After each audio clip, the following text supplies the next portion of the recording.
भगवान की पूजा में भावना और श्रद्धा का महत्व सोने और चांदी से ज्यादा होता है। इस बात को अत्यंत खूबसूरत तरीके से समझाने हेतु श्री कृष्ण और उनकी दो बीवियां रुक्मणी और सत्यभामा से संबंधित एक बहुत ही अच्छी पौराणिक कथा है।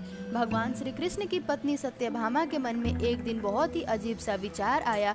वह हठ करने लगी कि श्री कृष्ण जी को अपने गहनों से तौलेंगी। श्री कृष्ण जी को जब यह बात पता चली तो वे सत्यभामा से कुछ बोले नहीं, बस मंद मंद मुस्कुराने लगे। सत्यभामा अपने ढेर सारे जेवर ले आई। पलरे के एक तरफ उन्होंने भगवान को बैठा दिया और दूसरी तरफ अपने जेवर रखने लगी, लेकिन पलरा अभी भी भगवान की तरफ ही झुका था। सत्यभामा के पास जेवरों की कोई कमी तो नहीं थी। वो जाकर और ढेर सारे जेवर ले आई, लेकिन पलरा जरा भी नहीं हिला। सत्यभामा ने अपने सारे जेवर तराजू पर रख दिए, लेकिन कोई फायदा नहीं हुआ। अंत में वह थक कर बैठ गईं। तभी वहां रुक्मणी का आगमन हुआ। सत्यभामा ने उन्हें सारी बात कह सुनाई। सत्यभामा की बात सुनकर तुरंत रुक्मणी जी पूजा का सामान ले आए।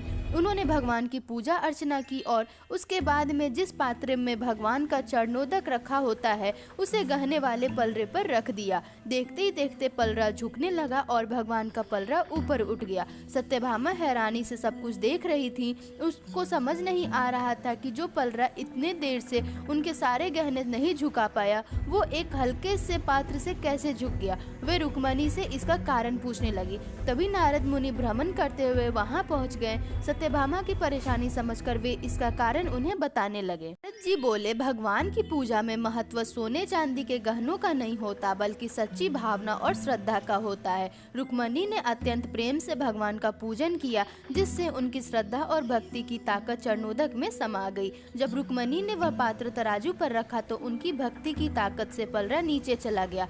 ईश्वर को सिर्फ सच्चे प्रेम, श्रद्धा और भक्ति की भावना से ही पाया जा सकता है। सोने, चांदी और रुपए पैसों का भगवान की नजर में कोई मोल नहीं होता। भगवान की पूजा यदि सही ढंग से किया जाए तो ईश्वर की प्राप्ति अवश्य होती है। सच्ची भक्ति और प्रेम के आगे ईश्वर भी झुक जाते हैं। सत्यभामा को उनकी बात समझ में आ गई थी। इस पौराणिक कथा के माध्यम से हमें यही सीख मिलती है कि अगर भगवान के करीब रहना है या ईश्वर को प्राप्त करना है तो सोना, चांदी और पैसा जैसी भौतिकवादी चीजों को भूलकर अपने मन में श्रद्धा का भाव उत्पन्न करे। यही एकमात्र है सच्ची भक्ति और ईश्वर को पाने का।